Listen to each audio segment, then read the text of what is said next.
dan penularan wabak COVID-19 yang telah memberikan kesan ke atas pertumbuhan ekonomi dan kedudukan semasa keuangan negara. Saya sedar pada waktu ini antara perkara utama yang sedang bermain di fikiran sebahagian besar rakyat, terutamanya golongan berpendapatan rendah, ialah bagaimana untuk meneruskan kehidupan dalam keadaan ekonomi yang tidak menentu ini. Saya tahu dalam keadaan krisis yang sedang kita lalui ini, ramai yang kehilangan sumber pendapatan. Peniaga-peniaga kecil terpaksa tutup kedai. Pemandu taksi dan Grab kehilangan pelanggan.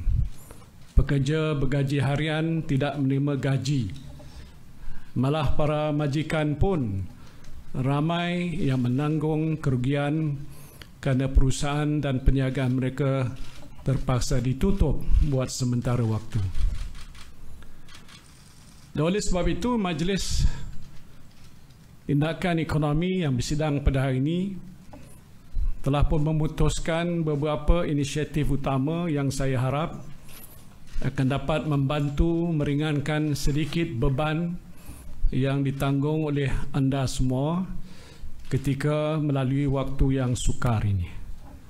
Inisiatif-inisiatif yang akan saya umumkan ini adalah sebahagian daripada pakej rangsangan ekonomi dan bantuan rakyat yang lebih komprehensif yang akan saya umumkan dalam masa yang terdekat.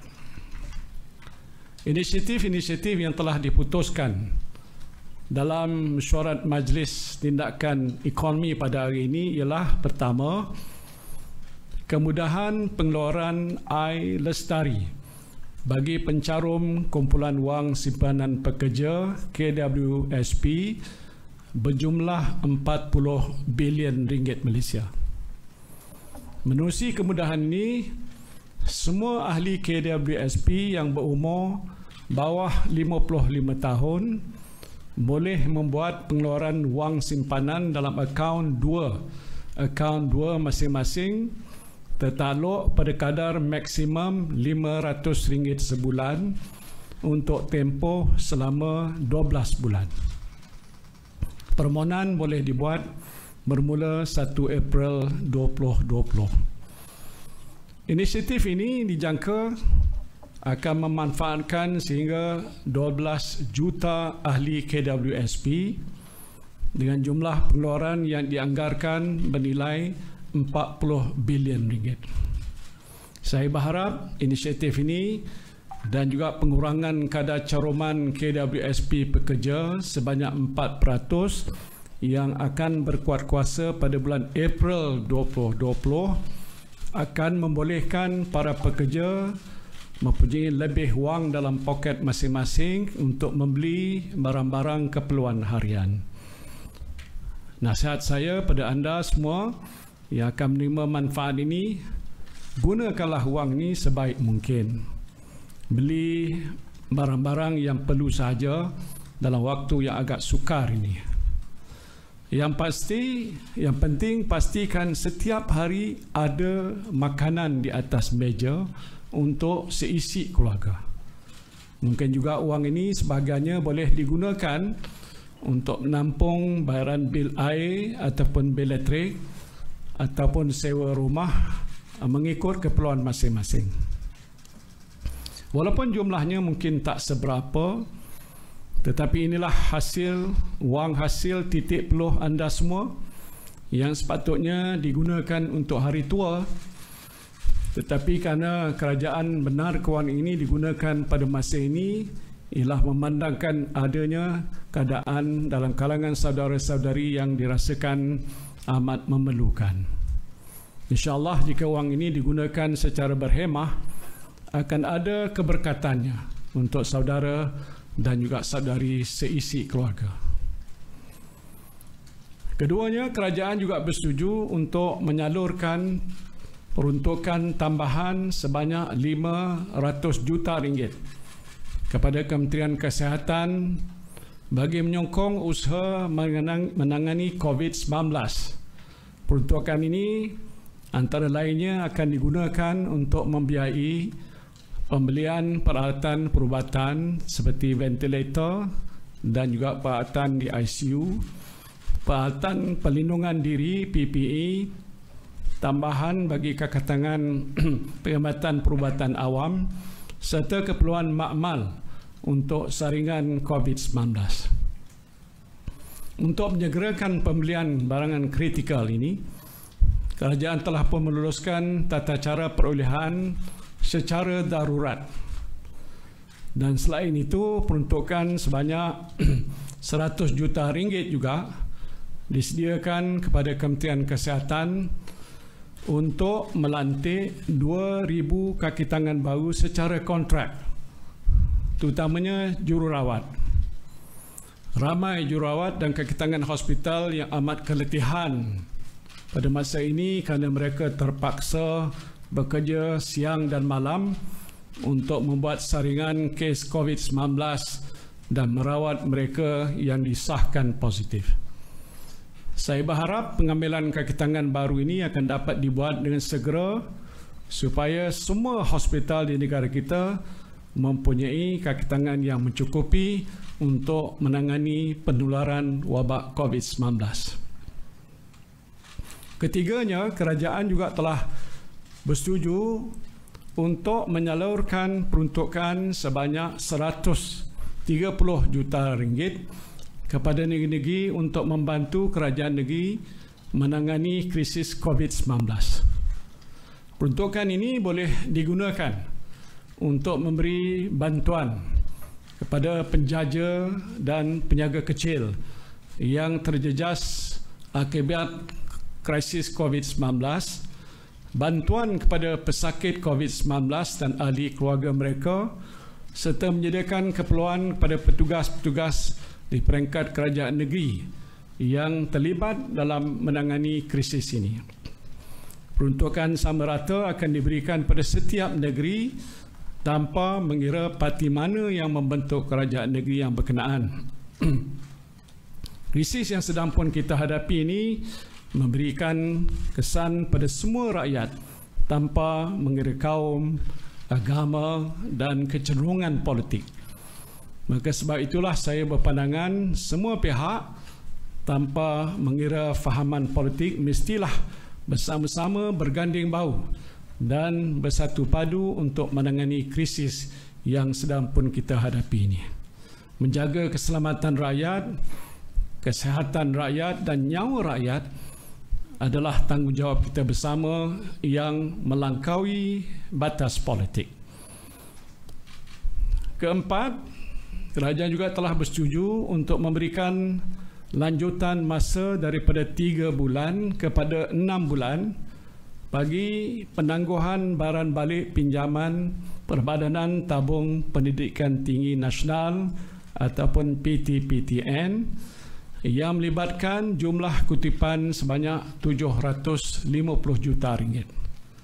Penangguhan ini yang berkuat kuasa serta-merta pada hari ini sehingga 30 September 2020 dijangka akan memberikan manfaat kepada hampir 1.5 juta peminjam PTPTN.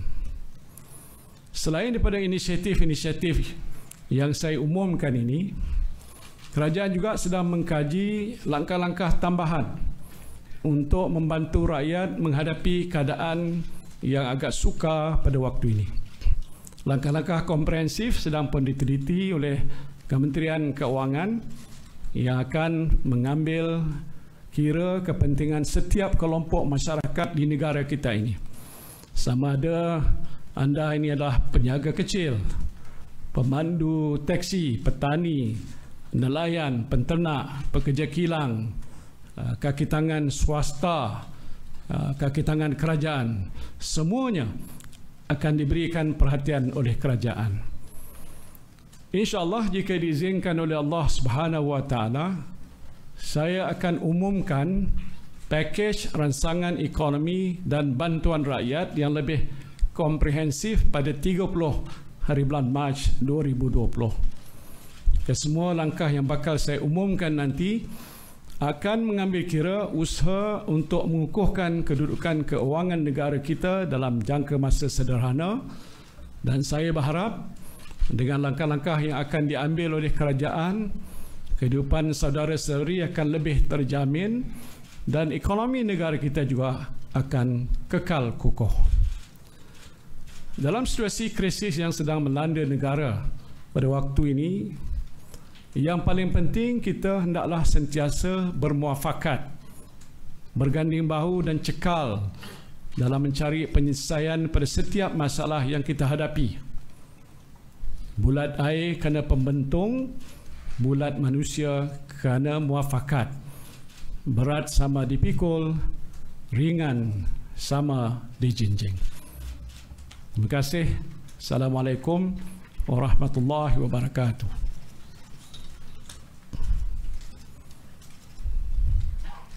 Ada soalan?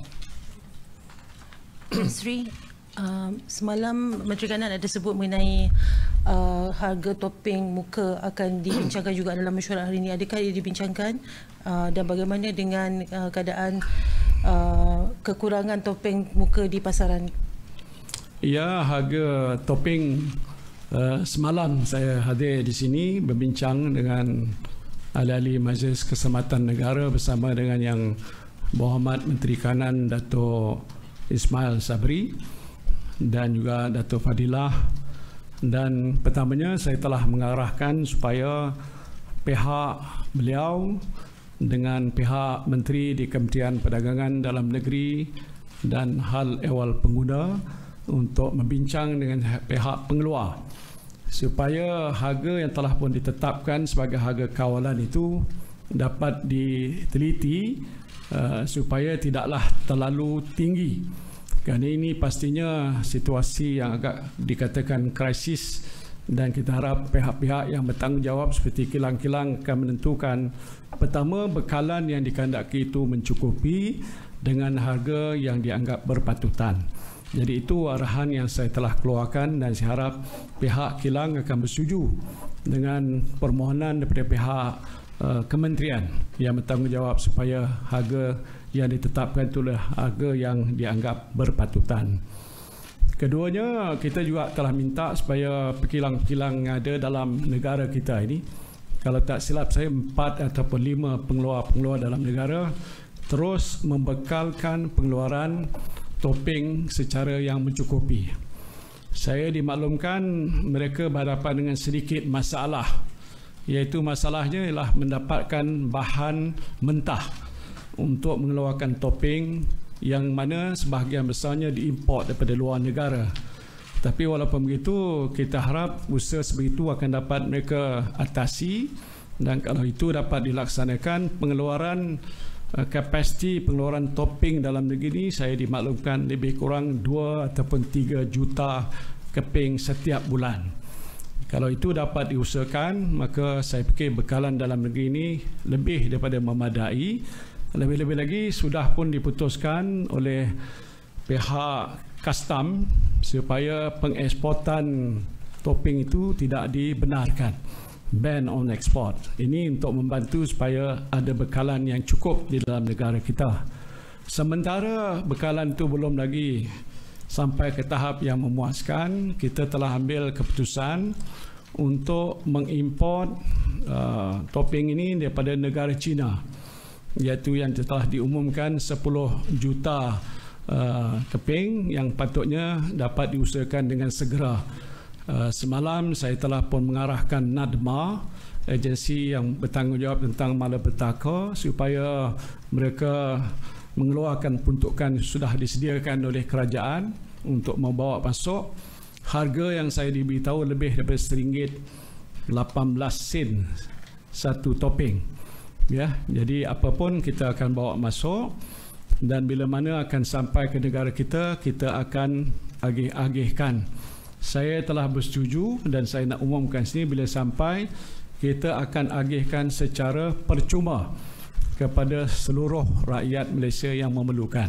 Itu adalah sumbangan kerajaan dalam waktu krisis yang kita sedang hadapi pada waktu ini.